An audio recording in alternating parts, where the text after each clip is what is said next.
पवित्र पुराण ने हमारा बहुत सा काम हल्का कर दिया इस दास का। एक तो ये सिद्ध कर दिया कि ब्रह्मा और विष्णु और शिव और रुद्र महेश्वर जिसको कहते हैं ये भगवान नहीं है, ये ईश नहीं है। इसलिए दास कहता है कि तीन मुख्य रूप में दास के प्रवचनों में ये ब्रह्म समझो, एक सरब्रह्म, एक अक्षर ब्रह्म और तीसरा परम अक्षर ब्रह्म। तो इन तीन प्रभुओं का ज्ञान जब हमें होगा तो हम पूरे दातम ज्ञान को आसानी से समझ सकेंगे। ये ज्ञान हमें होगा कहाँ से? हमारे सदग्रंथों से। हमारे सदग्रंथ कौन से हैं?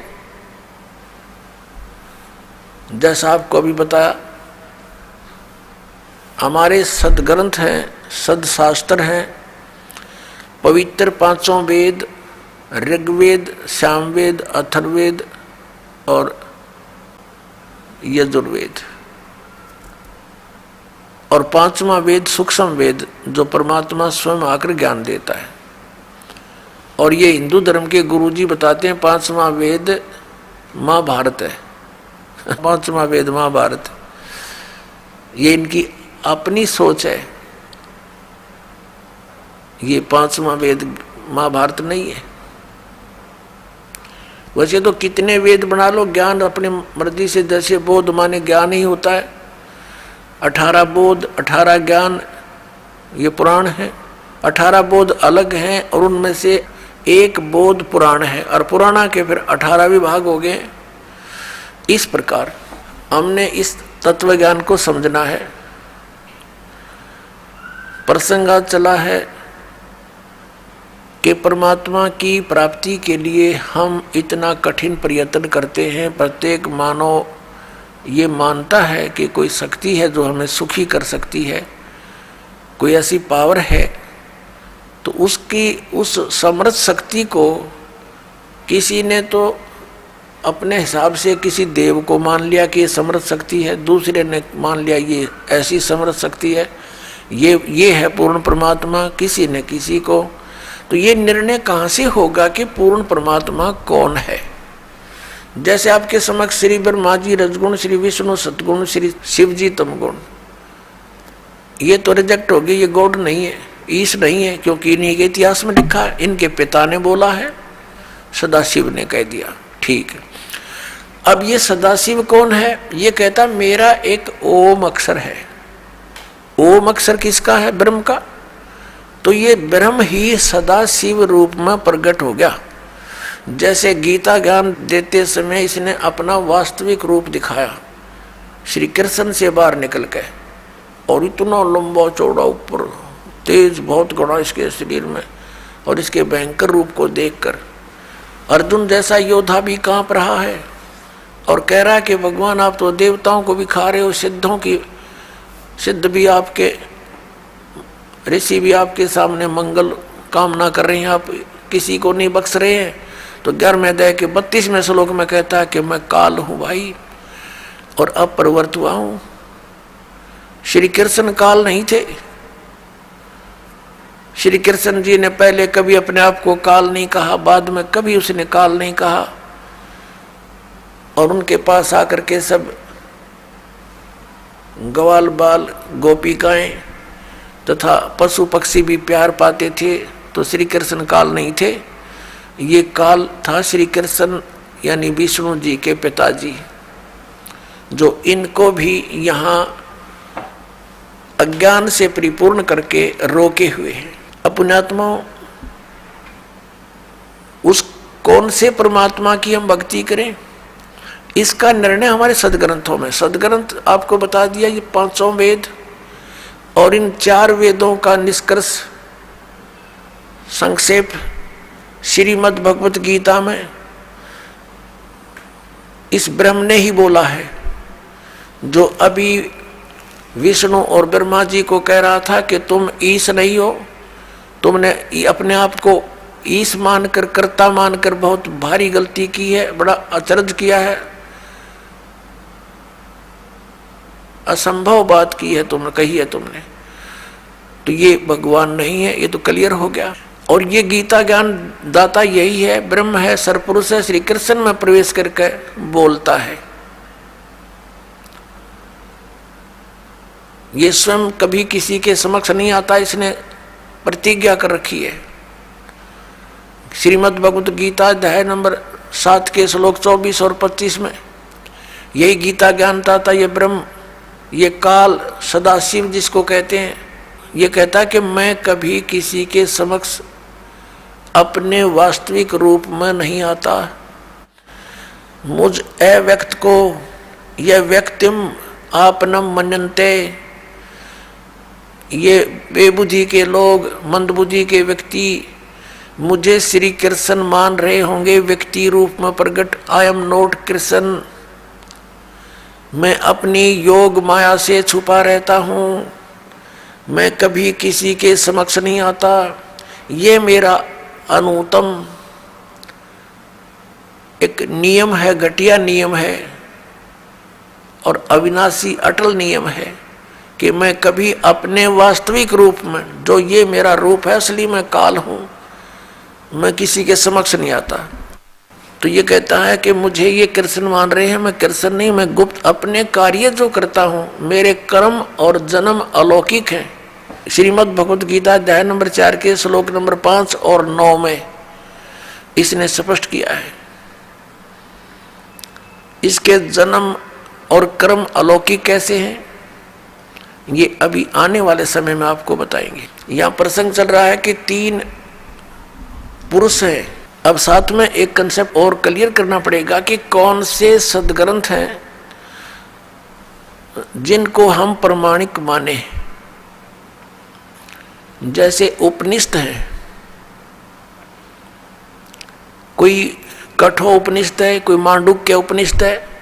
ये मांडुक्य नाम का एक ऋषि था, उसने जैसा वेदों को समझा और जो अपना भक्ति विधि अपनाई और उससे जो उसको अनुभव हुआ, उसने अपना अनुभव लिख दिया। वो उस मांडुक्य ऋषि का अपना अनुभव है। उस उपनिषद में जितना भी ज्ञान वेद और गीता से मिलता है तो वो वेद और गीता का है, बाकी का उस मांडुक्य के अपने घर का है, वो हमें मान्य नहीं है, जो वेद विरुद्ध है। ऐसे ही अन्य उपनिषद समझे आप। तो ये ऋषिकृत हैं और ये वेद और गीता ये परमात्मा कृत है, प्रभु कृत है। गीता जी के अंदर थोड़ी सी भिन्नता है। जैसे जो ज्ञान वेदों वाला है वो सही है, कुछ ज्ञान में इसने अपनी अटकल लगाई है ब्रह्म ने। जो वेदों में ज्ञान दिया वो तो पूर्ण परमात्मा ने दिया है, इसके अंदर फीड कर दिया, इसका उसमें कोई रोल नहीं रहा। लेकिन आगे इसने ज्ञान दिया है तो ये बीच में इसका ये कहा जाता है कि ब्रह्म दत्त, ये ब्रह्म ने दिया ज्ञान। जैसे ये जीव है, ये है तो भगवान का, और जिस माँ से जन्म ले लिया तो वो फिर उसका अधिकार मानती है कि ये मेरा है, ऐसा समझ लीजिए। और फिर उसी का ही कहा जाता है, बोला जाता है व्यवहार में। तो ऐसे ही चारों वेद पूर्ण परमात्मा ने दिए थे, इसके अंदर फीड कर दिए थे अंतःकरण में ब्रह्म के, सरपुरुष के। इस सरपुरुष ने, ब्रह्म ने अपने श्वासों के द्वारा इसको बाहर निकाला, अपने आप निकल के समय आने पर समुद्र के अंदर। फिर इसने बाद में चारों को छुपा दिया था, जो बाद में सागर मंथन करने पर ब्रह्मा जी को प्राप्त हुए। एक इसने नष्ट कर दिया, 5वां वेद, जो जिसके देने के लिए परमात्मा को स्वयं आना पड़ता है। प्रत्येक युग में आते हैं और वो सच्चिदानंद घन ब्रह्म की वाणी वो स्वयं बोलकर हमें ज्ञान देकर जाते हैं, हमारा कल्याण करवाते हैं। तो उस वेद ज्ञान को इसने भी पढ़ा, उसके आधार से फिर इसने गीता में वेदों वाला ज्ञान दिया। फिर साथ में युद्ध कराने के लिए इसने कुछ अपनी अटकल लाई, तो वो अटकल इसके अपने घर की है, वो वेद ज्ञान नहीं है। जैसे इसने श्रीमद् भगवत गीता अध्याय नंबर 3 के श्लोक नंबर 8 में कहा कि अर्जुन, यदि तू एक स्थान पर बैठा रहेगा, कर्म सन्यासी हो गया, तो फिर तेरा निर्वाह कैसे होगा? एक स्थान पर बैठकर हठ योग करके साधना करता रहेगा। तो मूर्ख लोग होते हैं जो ऊपर से तो हठ योग करके समाधिस्थ नजर आते हैं, लेकिन वो अंदर में चिंतन कुछ और ही करते रहते। ऐसा करना व्यर्थ है। फिर छठे अध्याय के 10, 11, 12, 13, 14, 15 तक इसने क्या बताया है? फिर अपनी विधि बताई है। और वो वेद ज्ञान है जो तीसरे अध्याय के 7-8 मंत्र में दिया है। वो तो वेद ज्ञान कि यदि तू एक स्थान पर बैठकर हठ योग करता रहेगा तो तेरा फिर निर्वाह कैसे होगा? इस कर्म सन्यासी नहीं होना, कर्म योगी बन। फिर 8वें अध्याय के 7वें श्लोक में कहा कि युद्ध भी कर, मेरा स्मरण भी कर। ये वेद ज्ञान है। फिर इसने छठे अध्याय के 10 से लेकर 15 तक जो ज्ञान दिया है उसमें इसके अपने घर का है मूर्ख बनाने के लिए। क्या बताता है? एक स्थान पर, अलग स्थान पर बैठ जा, नीचे कुसा हो, डाब हो, ऊपर मृगशाला हो, उसके ऊपर एक सुंदर कपड़ा हो स्वच्छ, फिर वो ना ऊंचा हो ना नीचा हो, ऐसा आसन हो, उस पर बैठकर अपने नाक के अग्रभाग पर ध्यान लगा और मन और इंद्रियों को रोक। ये इसके घर का ज्ञान है। वहां तो कह रहा है वो वेद ज्ञान है कि तू एक स्थान पर बैठा रहेगा, तू हठ योग करता रहेगा, तेरा निर्वाह कैसे चलेगा? और यहां ये अटकलबाजी अपनी बता रहा है। अब जैसे वो वेद ज्ञान कैसे है और ये वेद ज्ञान क्यों नहीं है, ये भी जानना अनिवार्य है। यजुर्वेद अध्याय नंबर 40 के मंत्र नंबर 15 में स्पष्ट किया है कि वायु अनिलम अमृतम अथिदम बसमांतम शरीरम ओम कर्तु समर किलबे समर और कर्तुम समर। ओम नाम का सिमरण काम करते करते कर, विशेष कसक के साथ कर और मनुष्य जीवन का परम कर्तव्य जानकर ओम का सिमरण कर।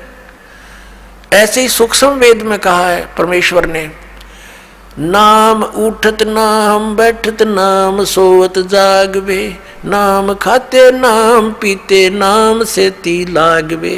नाम उठत नाम बैठत नाम सोवत जागवे, नाम खाते नाम पीते नाम से ती लागवे। काम करते करते, चलते फिरते, उठ के बैठ के, जब भी जैसे भी सुविधा हो, उठते चलते नाम का सेवन कर और नाम से मोक्ष होगा। केवल नाम ही है मोक्ष का।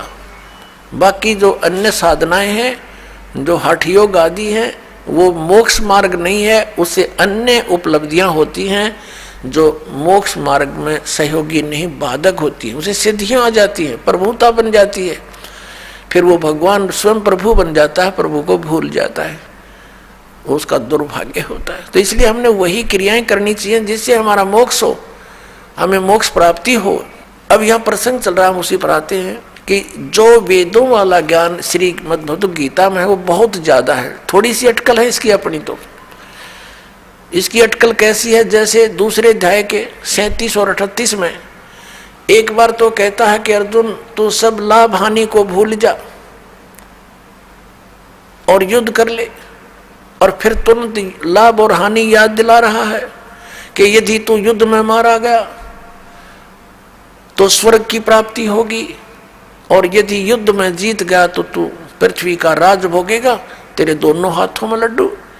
तो ये इसकी अपनी बकवाद थी जो उसको केवल युद्ध कराना ही उद्देश्य रखा हुआ था। अब यदि श्री कृष्ण जी गीता जी का ज्ञान दे रहे होते तो वो इतना जुल्म नहीं करवाते, क्योंकि वो तो बहुत युद्ध अप्रिय है, वो युद्ध करते ही नहीं। उनको युद्ध अप्रिय है क्योंकि 3 बार गए थे वो शांति दूत बनकर। उनको इसी दृष्टिकोण से कहा करते थे, देखो भाई युद्ध बहुत बुरी चीज होती है, टाइम पास करना, अपना टाइम पास कर लो, आधा आधा बांट लो। नहीं माने, फिर आखिर में क्या हुआ कि भगवान ने ये कह दिया भी ठीक है तुम नहीं मान रहे हो। श्री कृष्ण जी ने कहा कि एक तरफ मेरी सेना होगी, एक तरफ मैं हूंगा, और मैं हथियार भी नहीं उठाऊंगा।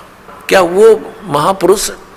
और फिर ये कह सकता है, जब अर्जुन मना करे कि मैं नहीं युद्ध करना चाहता भगवान, और मैं तो ये चाहता हूं कि मुझे निहत्थे को एक तीर मार के मार दे मुझे दुर्योधन, और मेरी मृत्यु से ये अनर्थ टल जाए, मैं यहाँ तक इच्छुक हूँ। और हम तो भीख मांग कर गुजारा कर लेंगे, ऐसा जुल्म हम नहीं करेंगे। और उस समय ये कह रहा कि ना युद्ध कर, तू मर गया तो इस स्वर्ग में जाएगा, और युद्ध जीत गया तो राज भोगेगा। अब उसमें गंध भरने लग रहा है ये सारा। जब ये नहीं माना तो उसको ज्ञान देने लगा, ज्ञान के भी प्रश्न उत्तर करता रहा। अर्जुन सोचा था इससे पीछा छूटा, किसी तरह ये मन बख्श दे। अंत में जब नहीं मानता दिखा अर्जुन, तो उसने विराट रूप दिखा दिया, भयंकर। अब कलेजा फट गया उसका, अर्जुन का। और लास्ट में फिर सारा कुछ ज्ञान देकर अपना, और कुछ वेदों का ज्ञान तो है इसमें अधिक। फिर लास्ट में 18 में जाए के 67-68 में पूछा है कि क्या तुझे ज्ञान हो गया, अब बोल क्या करेगा। अर्जुन बोला मैंने बहुत ज्ञान हो गया, मैं तो युद्ध करूंगा। अब उसने सारा दृष्टिकोण पढ़ लिया उसका कि ये युद्ध कराना चाहता है, और यदि मैंने मना कर दिया और इसने एक बार वो दृश्य फिर दिखा दिया, मेरा हार्ट अटैक हो जाएगा, तो ये तो काम मेरा तो बनेगा। इसलिए अर्जुन ने कह दिया ठीक है भगवान, जो आपकी आज्ञा होगी वही करूंगा, और नाश करा दिया। अब हम आते हैं उसी निष्कर्ष पर, अपने आज के विषय पर। आज का विषय है कि हम परमात्मा की खोज में लगे हैं, और जाके ऊपर एती बीती, और कैसा है वो देश, अनल हक कहता चला मंसूर फांसी परवेश। और जाके ऊपर ऐसी बीती, कैसा होगा वो देश। हमें बताना चाहते हैं कि जिस देश को, जिस स्थान को पाने के लिए एक महापुरुष के ऊपर इतना बीता, ऐसा संघर्ष किया उसने, तो कैसा होगा वो देश। किसके विषय में? श्रीमद् भगवद गीता अध्याय नंबर 15 के श्लोक नंबर 4 में कहा कि अर्जुन, जब तत्वदर्शी संत तुझे मिल जा, उस तत्व ज्ञान रूपी शस्त्र से इस अज्ञान रूपी अंधकार का नाश करके उसके पश्चात परमेश्वर के उस परम पद की खोज करनी चाहिए, जहां जाने के बाद साधक फिर लौटकर कभी संसार में नहीं आते।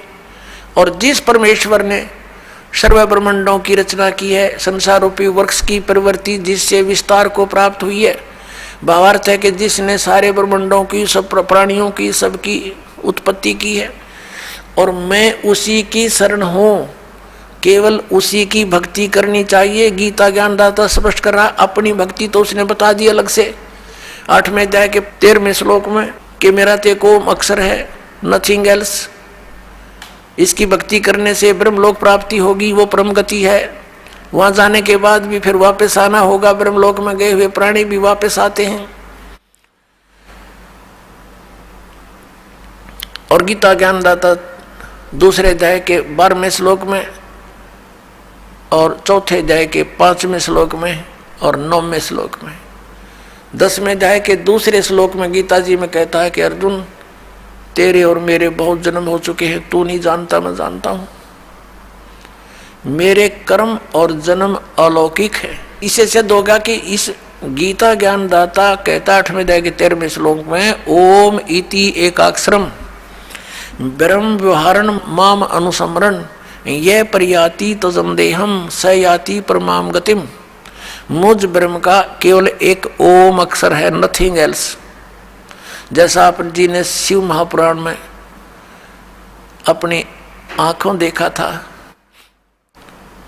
कि मेरे मुख से ये ओंकार एक प्रणव मंत्र उच्चारण हुआ था,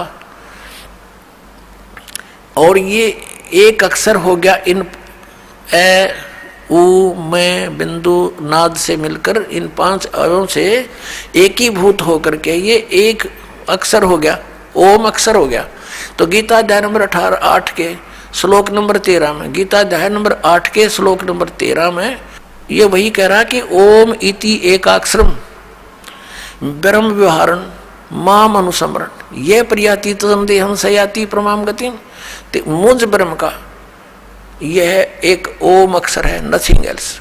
अंतिम समय तक इसकी साधना भक्ति करता हुआ, श्रवण करता हुआ जो शरीर त्याग कर जाता है, वह परम गति को प्राप्त होता है। कौन सी परम गति? ओम से मिलने वाली स्थिति गति, वो क्या है? वो ब्रह्मलोक प्राप्ति है। 8वें अध्याय के 16वें श्लोक में कहा कि ब्रह्मलोक पर्यंत भी सभी पुनरावृत्ति के अंदर वहां गए प्राणी भी पुनर्जन्म में हो आते हैं, क्योंकि ये खुद कहता है मेरा भी जन्म होता है, तेरा भी होता है। तो इससे जन्म मृत्यु और ये दीर्घ रोग परम शांति, ये दीर्घ रोग नहीं नष्ट हो सकता और परम शांति नहीं हो सकती। इससे ये भी सिद्ध हो गया कि गीता ज्ञानदाता वही है जो शिव महापुराण के अंदर ब्रह्मा और विष्णु को ये कह रहा था, और शिव को और महेश्वर को उनसे भिन्न है। वो कह रहा था कि तुम ईश नहीं हो, तुमने सब मुझसे ही कुछ विभाग प्राप्त किए हैं और तुम प्रभु बन बैठे। और फिर ये भी कहा कि मेरा एक ओम अक्षर है, 5 अणु से बना हुआ, ये एकीभूत होकर के ये एक अक्षर ओम है, वर्ण है, ओम अक्षर है। तो इससे सिद्ध हो गया कि वही सदाशिव, वही काल ये गीता ज्ञान दे रहा है, जो श्री ब्रह्मा जी, श्री विष्णु जी, श्री शिव जी और इसी महेश और रुद्र को कह रहा पुत्र हो तुम मेरे। ये उनका पिता है, इनकी माता दुर्गा है। अब यहां प्रसंग फिर लाते हैं हम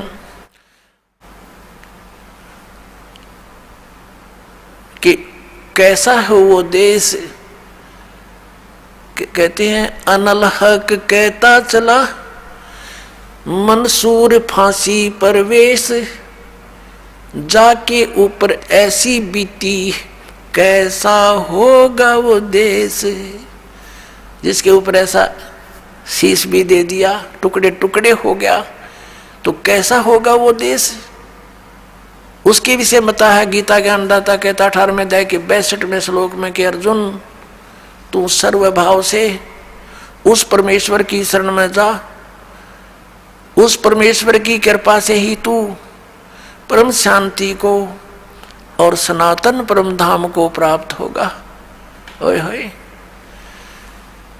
परम शांति और सनातन परम धाम।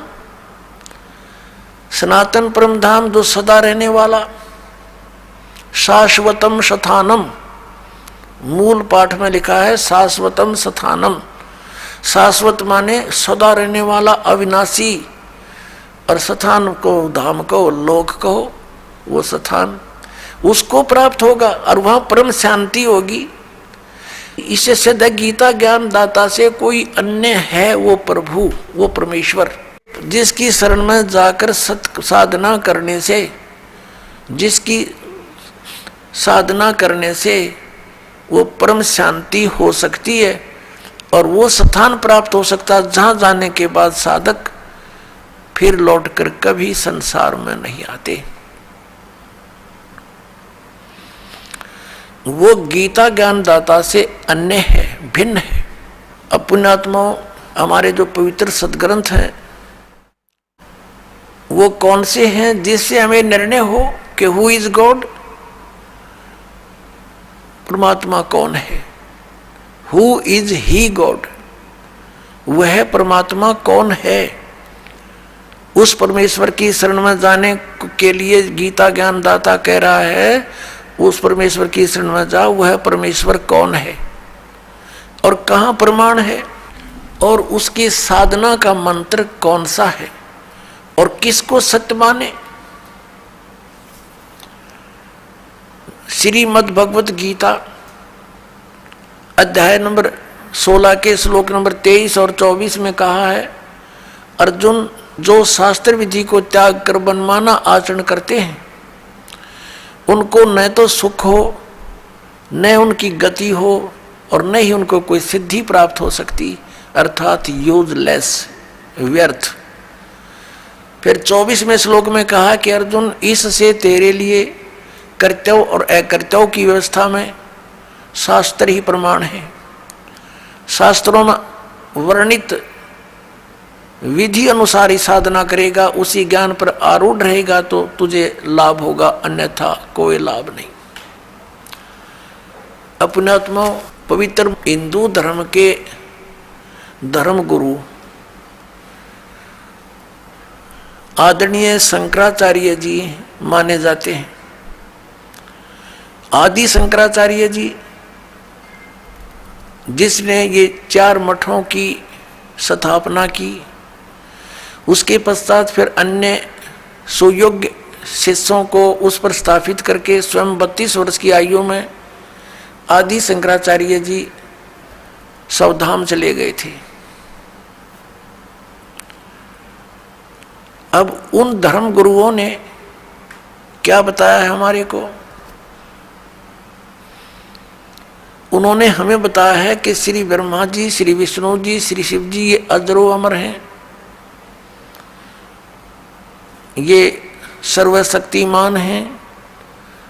श्री विष्णु जी ही श्री कृष्ण और श्री राम रूप में अवतरित हुए, जन्म हुआ उनका यहाँ पर, उन्होंने जो लीलाएं की उनके वो गुणगान किया करते हैं।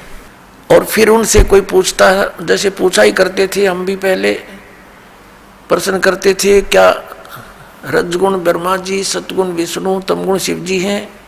वो कहा करते हाँ रजगुण ब्रह्मा जी हैं, सतगुण विष्णु जी हैं, तमगुण शिव जी हैं। और रजगुण ब्रह्मा जी उत्पत्ति करते हैं और सतगुण विष्णु जी हमें हमारी यहाँ सतिथि रखते, बनाए रखते हैं, पालन भी करते हैं। और श्री शंकर जी संहार करते हैं, ये तमोगुण है।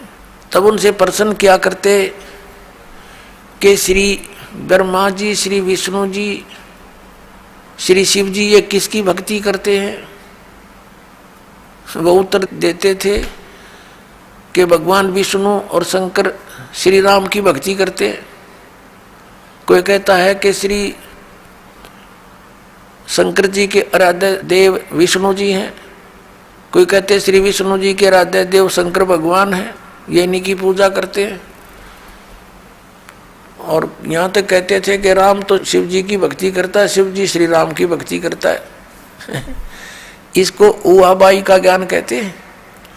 आदि शंकराचार्य जो पवित्र हिंदू धर्म के जो धार्मिक गुरु माने जाते हैं, इनका विधान क्या है कि जीव ही ब्रह्म है,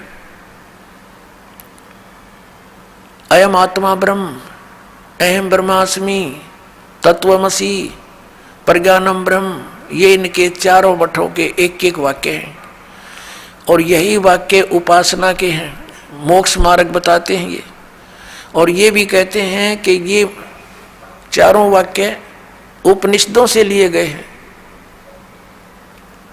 और फिर इनसे प्रश्न किया करते थे कि क्या वेदों वाला ज्ञान ही श्रीमद् भगवत गीता में है? संक्षेप में हाँ, ये स्वयं ही बताते थे कि चारों वेदों ऋग्वेद, यजुर्वेद, सामवेद, अथर्ववेद का संक्षेप में ज्ञान है श्रीमद् भगवत गीता, जो भगवान श्री कृष्ण ने बोला, इनका कहना था। और फिर इनसे प्रश्न किया करते थे कि श्री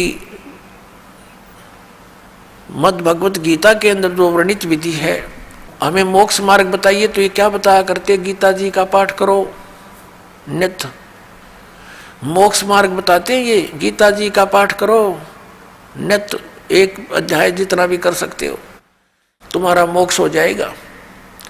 फिर क्या कहा करते थे, हरे राम हरे कृष्ण, हरे राम राम राम हरे हरे, ये मंत्र जाप करो। इन्होंने कैसा विभाजन कर रखा है कि ओम नाम का जाप तो सन्यासी करते हैं और अन्य के लिए अन्य नमः शिवाय, ओम नमः शिवाय, किसी के लिए हरे राम राम राम हरे हरे, कृष्ण कृष्ण हरे हरे, ये मोक्ष कर देगा।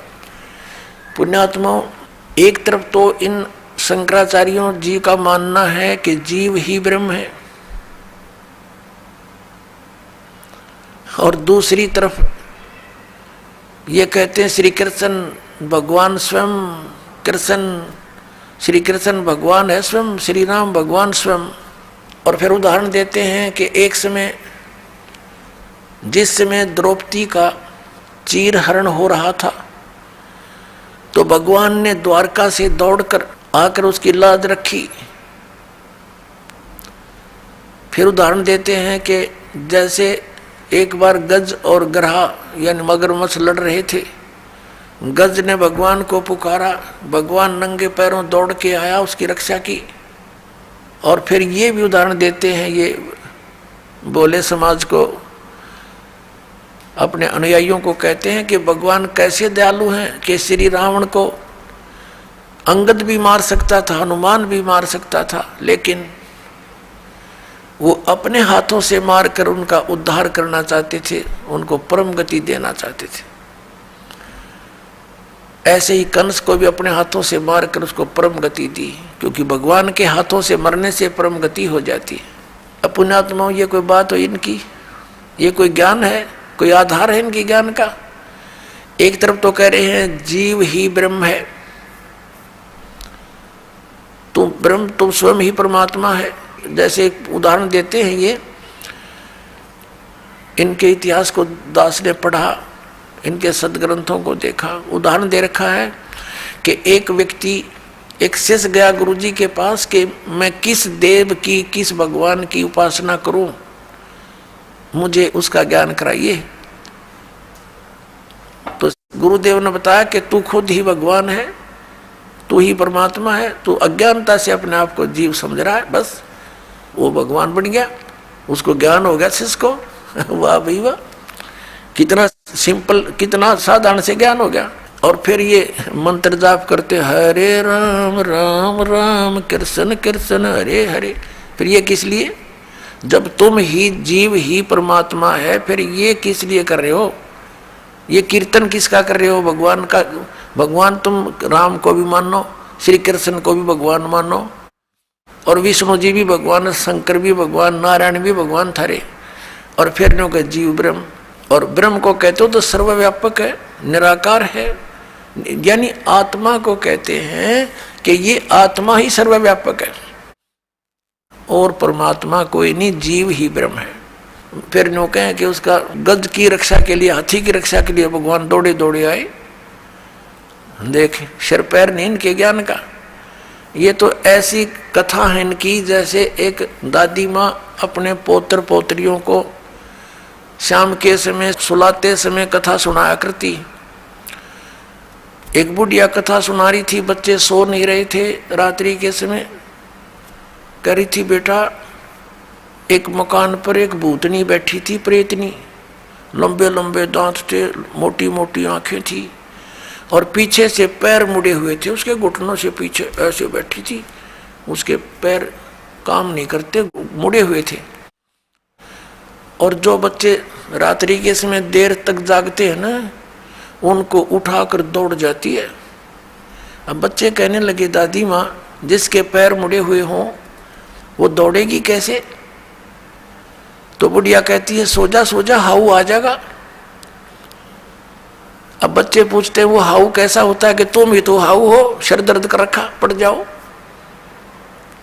इनका तो यू ज्ञान है इन शंकराचार्यों का, और कितने देश को भ्रमित करे बैठे। आज का जो विषय हम उसी पर आते हैं कि श्री ब्रह्मा रजगुण, श्री विष्णु सतगुण, श्री शंकर तमगुण, महेश्वर तमगुण, ये भगवान नहीं है। ये तो आपको सिद्ध ही कर दिया दास ने, इन्हीं के इतिहास में दिखा दिया, श्री शिव पुराण में और विद्वेश्वर संहिता के अध्याय नंबर 7, 9 और 10 के अंदर। अब बाकी बचे 3 पुरुष, जो दास कहता है कि 3 पुरुष मुख्य तौर पर अध्यात्म ज्ञान के अंदर आते हैं। एक सरपुरुष, एक अक्षर पुरुष और तीसरा परम अक्षर पुरुष। इन्हीं को अन्य शब्दों में सरब्रह्म, अक्षर ब्रह्म और परम अक्षर ब्रह्म, और अन्य शब्दों में ईश्वर, परमेश्वर कहा जाता है। ये कहाँ प्रमाण है? अब दास ने ये तो प्रमाणित आपके समझ कर ही दिया कि हमने सदग्रंथों के अतिरिक्त अन्य किसी भी दंत कथा को स्वीकार नहीं करना है जो वेदों, गीता और सूक्ष्म वेद में प्रमाणित ना हो। और इसी का समर्थन पवित्र श्रीमद् भगवद गीता अध्याय नंबर 16 के श्लोक 23 और 24 से हमें प्राप्त हुआ। तो इसे कंसेप्ट क्लियर हुआ कि इसके अतिरिक्त जो वेदों में वर्णित और गीता में वर्णित विधि है तो वो हमें मान्य है और वही हमारी मोक्षदायक है, कल्याणकारक है, उससे अतिरिक्त नहीं। अब ये जैसे शंकराचार्य जी और अन्य जितने भी हिंदू धर्म के गुरुजन हैं, ये श्रीमद् भगवत गीता को श्रोधार्य बताते हैं, अनमोल ग्रंथ बताते हैं और भगवान श्री कृष्ण जी द्वारा दिया गया एक अनमोल रतन बताते हैं। वास्तव में तो ये ज्ञान किसने बोला, इनकी बुद्धि वहाँ तक पहुँच नहीं सकती, क्योंकि तो बाल बुद्धि वाले हैं, इनका तो कोई ज्ञान का सिर पैर नहीं है। फिर भी ये दास उसको समझाने के लिए पूरा प्रयत्न करेगा, और सत्य है जो दास बताएगा वो फाइनल है, सदग्रंथों में प्रमाणित है।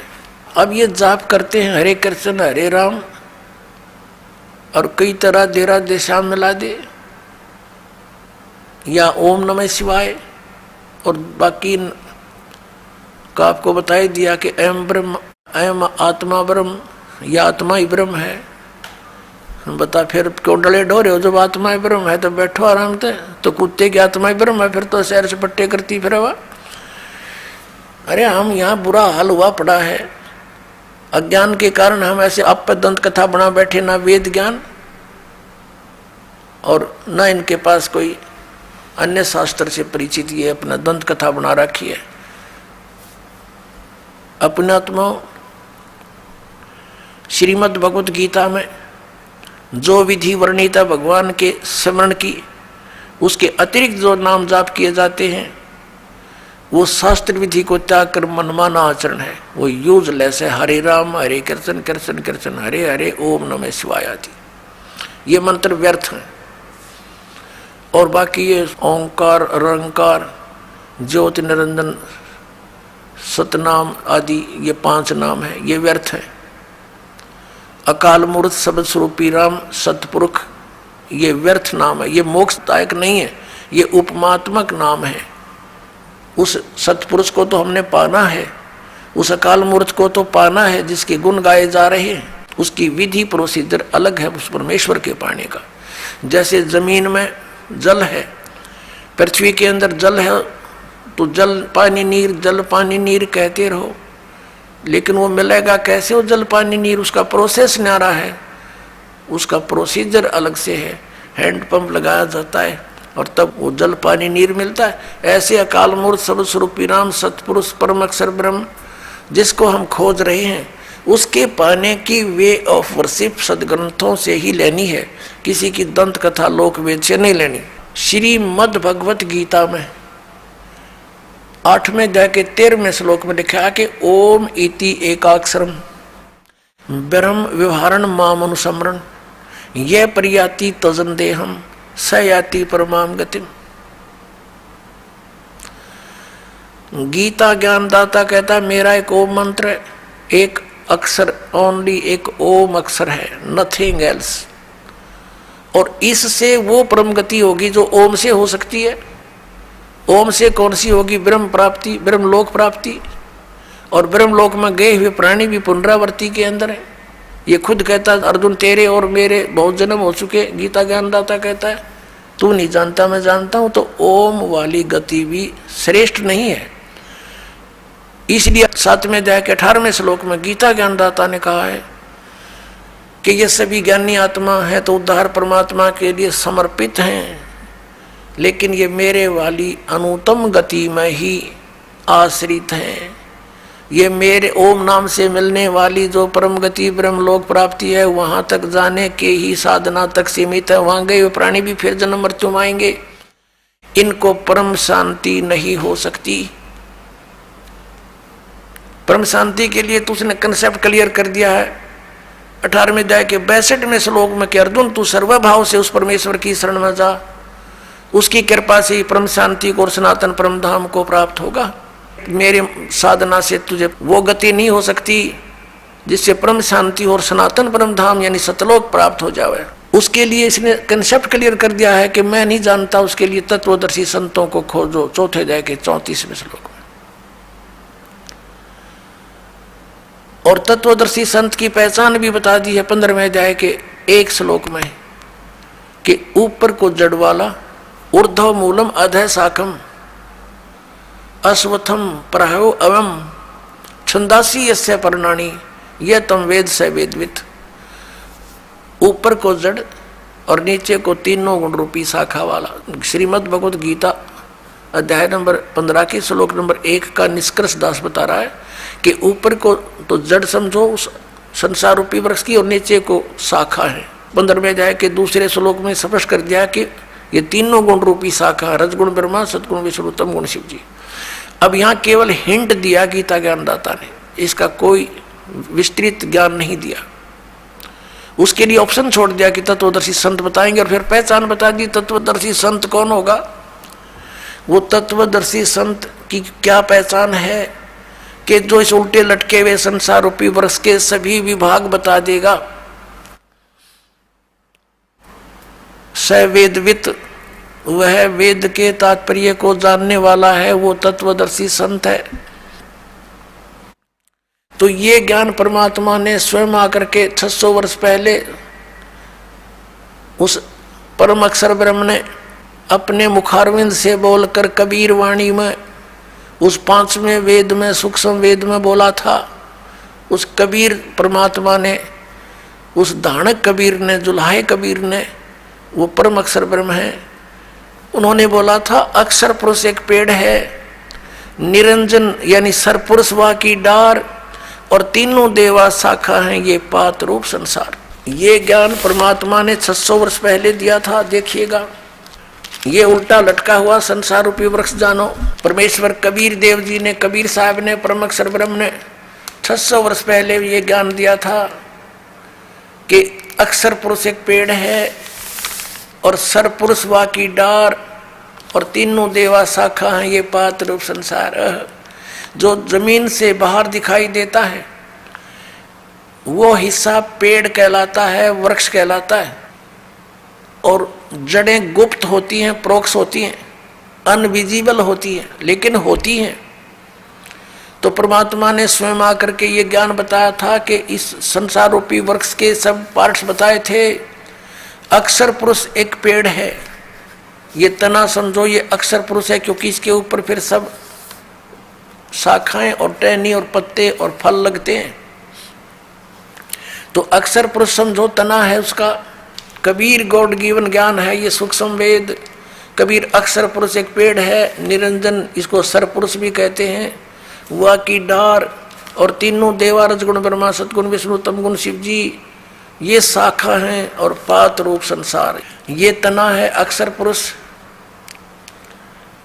इसके फिर एक मोटी डार निकली, इसको जानो सरपुरुष, ये ब्रह्म, सरब्रह्म भी कहते हैं इसको, सरपुरुष या सरब्रह्म। ज्योत निरंजन भी इसी का, इसको कहते हैं, काल भी इसी को कहते हैं। और इसकी 3 शाखाएं फिर निकली, रजगुण ब्रह्मा, सतगुण विष्णु और तमगुण महेश यानी शिव, और पात रूप संसारे। और ये जड़ कौन है? ये परम अक्षर ब्रह्म है, ये पूर्ण ब्रह्म परमेश्वर है। ये कौन है? अब ये इधर पता लगेगा ये कौन है। ये पूर्ण ब्रह्म कबीर साहब, ये कबीर देव हैं, वो काशी वाले कबीर, जिसको जुल्हा कबीर, धाणक कबीर एक कवि की संज्ञा दे के छोड़ दिया था। ज्ञानता से लाल को एक कौड़ी मान रखा था।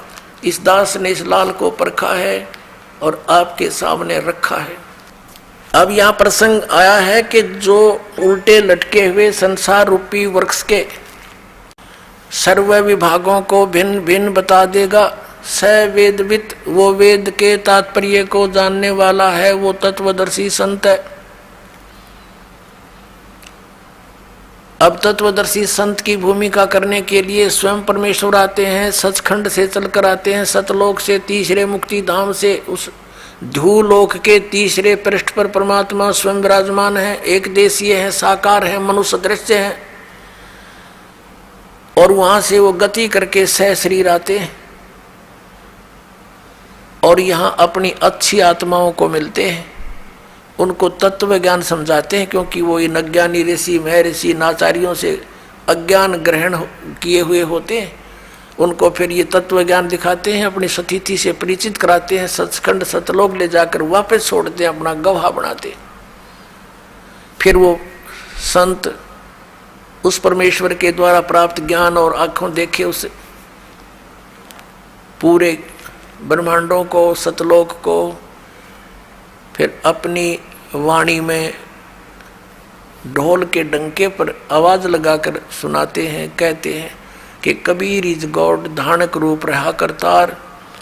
अनंत कोट ब्रह्मांड का एक रति नहीं भारे, सतगुरु पुरुष कबीर हैं ये कुल के सिरजनहार। उन महापुरुषों ने जिनको परमात्मा का साक्षात्कार हुआ और सचखंड सतलोक वो स्थान देखा जहाँ भगवान रहता है, उन्होंने सब ने बताया कि परमात्मा साकार है, सह शरीर है, उसका नाम कबीर है, वो मनुष्य दृश्य है।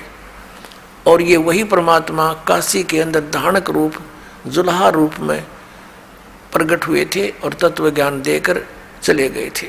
अब गीता जी अध्याय नंबर 15 के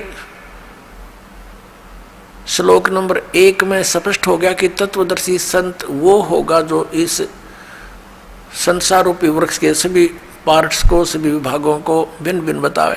पुण्यात्मा परमात्मा खुद आए थे वो ज्ञान देने के लिए, और इन अज्ञानियों के कारण, इन ऋषि महर्षि आचार्य मंडलेश्वरों नकली गुरुओं के कारण इस अज्ञान को सुनकर हमने इस लाल को तो कौड़ी बनाकर डाल दिया कूड़े के टोकरे में, और कौड़ी हमने उठा के छाती का लगा रखे थे। ये जो पूजा के योग्य भगवान नहीं थे, जो भगवान ही नहीं थे, उनके हम पूज रहे थे।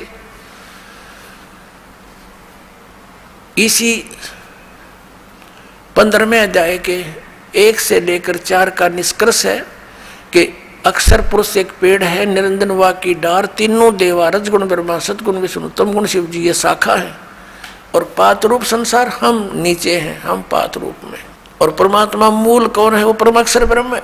उसको परमाक्षर पुरुष कहो चाहे परमाक्षर ब्रह्म कहो, चाहे उसे परमेश्वर कहो, परमेश्वर। अब फिर क्या बताया है कि 15वें अध्याय के 4थे श्लोक में कहा कि उसके पश्चात उस तत्व ज्ञान रूपी शस्त्र अर्थात उस अज्ञान नाशक हथियार के द्वारा इस अज्ञान का नाश करके, यानी तत्व ज्ञान समझकर उसके पश्चात परमेश्वर के उस परम पद की खोज करनी चाहिए, जहां जाने के बाद साधक फिर लौटकर कभी संसार में नहीं आते, उनको पूर्ण मोक्ष प्राप्त होता है। और जिस परमेश्वर ने सब ब्रह्मांडों की रचना की है, अब गीता ज्ञानदाता तो इस संसार रूपी वृक्ष के यानी ब्रह्मांडों का रचनहार भी नहीं है, क्योंकि गीता जी अध्याय नंबर 15 के श्लोक नंबर 3 में कहा कि अर्जुन इस संसार रूपी वृक्ष का यानी सारे ब्रह्मांडों की जानकारी मैं नहीं जानता। यहाँ विचार काल में जैसा कि तेरे और मेरे गीता जी के डिस्कशन में मैं बताऊंगा, मुझे ज्ञान नहीं, उसकी सतिथि से मैं परिचित नहीं, इसकी अच्छी तरह मुझे सतिथि का ज्ञान नहीं है। तो इसे सिद्ध हो गया कि ये सृजनहार नहीं है गीता ज्ञानदाता, और जो सृजनहार है वो कबीर देव है, परम अक्षर ब्रह्म है। उसने अपने द्वारा रची हुई सृष्टि को स्वयं आकर के बताया है। क्या बताया है कि अक्षर पुरुष एक पेड़ है, निरंजन वा की डार, और तीनों देवा शाखा है ये पात रूप संसार। अब उस मूल को छोड़ के बाकी सब डिस्कस कर दिया भगवान ने, और उसके लिए इस दास को भेज दिया कि मूल कौन है। बता तो पहले भी गए थे कि हम ही अलखला हैं कुतुब गोश और पीर, और कह कबीर खालिक दनी हमारा नाम कबीर। हम सारी सृष्टि के रचनहार हैं और मैं खुद परमात्मा हूँ, लेकिन हमने इन अज्ञानियों के विधान अनुसार उस भगवान को नहीं पहचाना कि कबीर इज गॉड, और इनफैक्ट कबीर इज गॉड। अब सब प्रमाणित आपके सामने होंगे, वास्तव में कबीर भगवान है।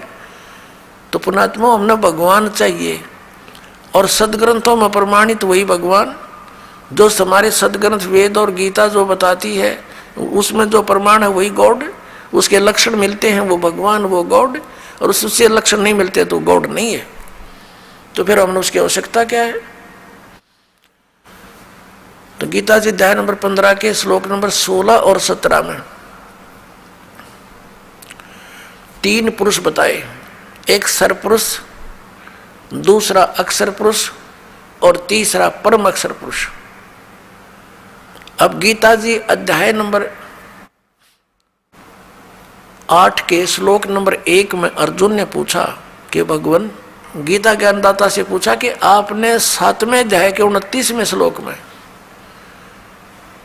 जिस तत्ब्रह्म के विषय में कहा है कि उस जो व्यक्ति जरा और मरण से छूटने के लिए ही प्रयत्नशील हैं, जरा माने वृद्धावस्था, बुढ़ापे का संकट, और मरण माने मृत्यु, इन दोनों से जो छूटने के लिए प्रयत्न कर रहे हैं, अन्य कोई डिमांड संसार के नहीं कर रहे हैं, तो वो उस तत्ब्रह्म से परिचित हैं और सारे दातव्य ज्ञान से और सभी कर्मों से वो परिचित हो चुके हैं।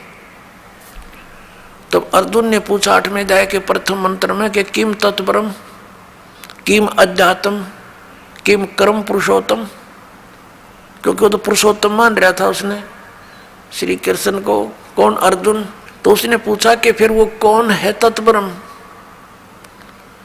8वें अध्याय के 3 श्लोक में गीता ज्ञानदाता ने कहा कि वो परम अक्षर ब्रह्म है। अब उसे परम अक्षर ब्रह्म कहो, परम अक्षर पुरुष कहो, एक ही बात है। 8वें अध्याय के 5 और 7 में गीता ज्ञानदाता कहता है कि अर्जुन तू युद्ध भी कर, मेरा स्मरण भी कर, मुझ में भावित रहकर मुझ में श्रद्धा रख के भक्ति करता हुआ शरीर छोड़कर जाएगा तो मुझे प्राप्त होगा। 8वें अध्याय के 6 श्लोक में कहा कि अर्जुन ये विधान है कि अंत समय में जो जिसके ऊपर आसक्त होता है, जिसमें जिसकी भावना रहती है, जिसके ऊपर वो भावित रहता है भाव में, उसी को प्राप्त होता है। यही सूक्ष्म वेद में कहा कि जहाँ आशा ता बासा होई, मन कर्म वचन सुमरियो सोई। अब आज तक के जितने भी पवित्र हिंदू धर्म के धर्मगुरु थे, इन्होंने गीता जी के अध्याय नंबर 5 और 7 का तो अनुवाद कर दिया। अनुवाद माने अपने प्रवचनों में इसका तो वर्णन करते रहे कि भगवान कहता मेरी शरण में आ जा, तो युद्ध भी कर मेरी शरण में आ जा। लेकिन 8वें अध्याय के 8, 9, 10 भी गीता जी में लिखे हुए, उनके विषय में टिप्पणी क्यों नहीं की इन्होंने आज तक? क्योंकि ये इनको ज्ञान नहीं था, ये तत्व ज्ञान से अपरिचित है, ये स्वयं भी भ्रमित है, पूरे समाज मानव समाज को इन्होंने भ्रमित कर रखा है। उसमें क्या कहा? 8 और 9 और 10 में कहा कि उस परम अक्षर ब्रह्म की साधना करने वाला उसी को प्राप्त होगा, उसकी साधना करने वाला उसी को प्राप्त होगा। उसके मंत्र के बारे में 17वें अध्याय के 23वें श्लोक में कहा कि उस सच्चिदानंद घन ब्रह्म के पाने का इस 3 मंत्र की साधना है, 3 मंत्र की का जाप करना है। ओम तत्सत इति निर्देश है ब्रह्मण तिर्विध समर्थ। ब्रह्मण माने सच्चिदानंद घन ब्रह्म का। इस ओम तत्सत ये 3 मंत्र का जाप 3 विधि से करने, स्मरण करने का है। 3 विधि है इसके स्मरण करने की। और ओम तो ये सरपुरुष का, सरब्रह्म का, ब्रह्म का कहो, ये तो सार्वजनिक रखा है। और तत् और सत ये सांकेतिक है, ये दास बताएगा इस पृथ्वी पर। इस दास के अतिरिक्त किसी के पास ये यथार्थ मंत्र नहीं है, और ना यथार्थ ज्ञान है आज तक किसी के पास नहीं था। या तो भगवान के पास था, भगवान ने जब स्वयं आकर बोला था, या उन महापुरुषों के पास था जो उनसे परिचित हुए थे, उसके पश्चात ये बिल्कुल लुप्त प्राय हो गया था। उसको पुनः जागृत करने के लिए इस दास की सेवा दी परमेश्वर ने। इस दास को भेजा है आप पुण्यात्माओं के तक इस सत संदेश को पहुंचाने के लिए।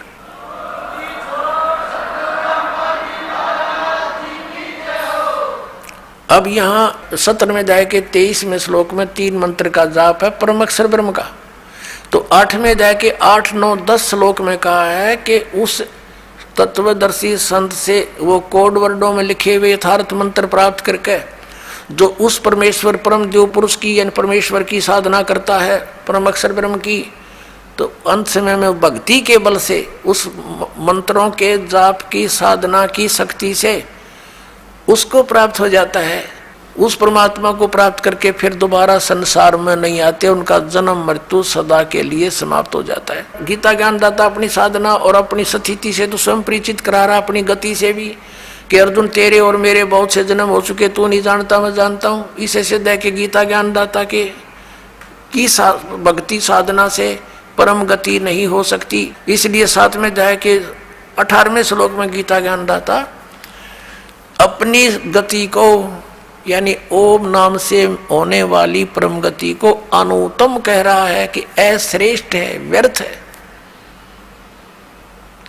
अपनात्माओं 15वें अध्याय के 16 और 17 श्लोक में 3 प्रभु गति क्लियर हैं, 3 पुरुष, एक सरपुरुष एक अक्षर पुरुष। और सरपुरुष और अक्षर पुरुष के विषय में बताया कि ये भी दोनों नाशवान हैं और इनके अंतर्गत जितने प्राणी हैं वो भी नाशवान हैं। आत्मा किसी की मरती नहीं, वो तो विषय अलग है। कुत्ते की बिना मरती नहीं तो गधे की भी नहीं मरती, आत्मा अलग है। तो कहने का भाव यह है कि सरपुरुष भी नाशवान, अक्षर पुरुष भी नाशवान। वैसे अक्षर पुरुष का अर्थ होता है अविनाशी, लेकिन ये भी व्यर्थ, ये भी नाशवान है, लेकिन ये काफी चिरस्थायी है, इसका जीवन बहुत लंबा चौड़ा है। आने वाले समय में आपको एक कंसेप्ट भी क्लियर करेंगे कि कितना अविनाशी है। इसलिए 15वें अध्याय के 17वें श्लोक में उस परम अक्षर ब्रह्म के विषय में कहा है, परम अक्षर पुरुष के विषय में कहा है कि उत्तम पुरुष है तू अन्य परमात्मा इति उदाहरत है। यह लोक तरम अविषय विवर्ती अवैश्वर है।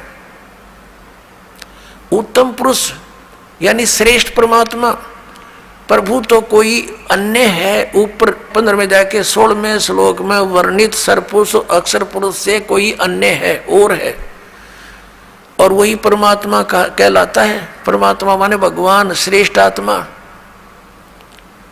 अपने आत्मा जहां हम रह रहे हैं यहाँ ये परमात्मा के लक्षण है। किसी की टांग टूट गई, किसी का कैंसर हो रही है, किसी का बेटा मर गया, किसी की बेटी मर गई, किसी का पूरा परिवार नाश हो गया एक्सीडेंट या किसी अन्य कारण से, तो क्या ये परमात्मा का स्थान है? परमात्मा का अर्थ है दुख ना दे, सुख ही सुख दे, उसको भगवान कहते हैं।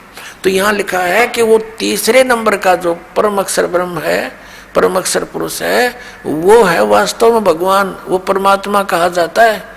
और यह लोक तरमावी से विवर्ती, जो तीनों लोकों में प्रवेश करके सबका धारण पोषण करता है।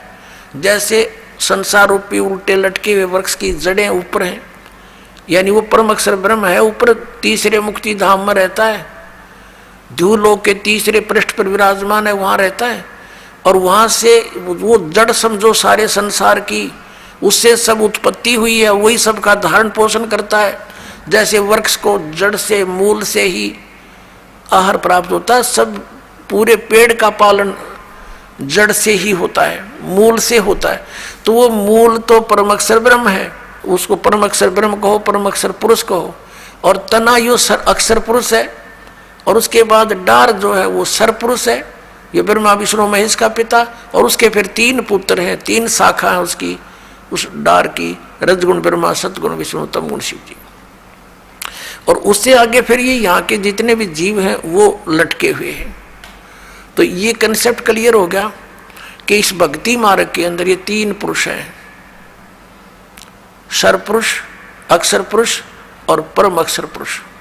और परम अक्षर पुरुष की साधना के लिए यो गीता ज्ञानदाता स्पष्ट करा कि उसकी शरण में जा, उसकी साधना कर, उसी से पूर्ण मोक्ष होगा। फिर अन्य की साधना किस लिए हम करते हैं, अन्य की पूजा किस लिए करते हैं? अज्ञानता के कारण। तो इस तत्व ज्ञान से और इस दास से आपको पता लगेगा कि हु इज गॉड, वो कौन है परमात्मा, और क्या उसकी पूजा की विधि कौन सी है। तो फिर थोड़ा सा काम रह जाएगा भक्ति करनी। और वो भक्ति इतनी आसान है, नाम उठत नाम बैठत नाम सोवत जागवे, नाम खाते नाम पीते नाम सेती लागवे। जैसे हठियों किया करते थे, खड़े होकर तपस्याएं करते थे, ये कोरी बकवाद थी, ये मनमाना आचरण था। हम सोचा करते थे कि ऐसे ही भगवान मिलेगा, हमारा नंबर नहीं आ सकता, हम बाल बच्चे भी नहीं त्याग सकते, भगवान संन्यास लेने से ही मिलता है।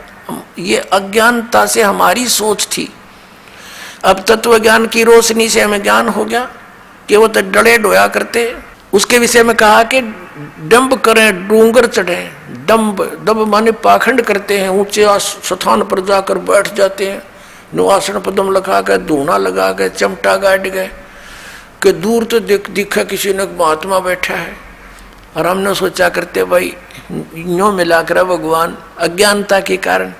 उसके विषय में सुख संवेद में कहा है कि दंभ करें डूंगर चढ़े। डूंगर माने ऊंचे स्थान पर, पहाड़ी पर बैठ जाते हैं। दंभ करें डूंगर चढ़े अंतर जीनी झूल, और जग जाने बंदगी करे ये बो है सूल बबूल है।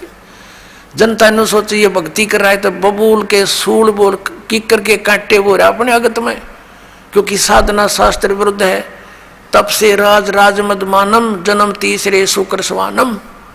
तपेश्वरी सो राजेश्वरी, राजेश्वरी सो नरकेश्वरी। जितना अधिक तप करेगा उसको अधिक राज मिलेगा, अधिक राजा अधिक समय तक नरक में डाला जाता है। क्योंकि तप से राज राजमद मानम, इतना अभिमान हो जाता, राजा मागा पीछा कुछ नहीं देखता, ना जाने कैसी सजाएं दे डालता है, ना जाने कितने जीवों को मरवा डालता अपने राज को सुरक्षित करने के लिए, फिर उस बच्चों को सारे भोगने पड़ते हैं। तो परमात्मा कहते हैं जग जाने बंदगी करें, ये वो है सूल बबूल। तो अपने आत्माओं, आपका सौभाग्य आपको सत्संग सुनने को और तत्व ज्ञान सुनने को मिला। बोलो सतगुरुदेव।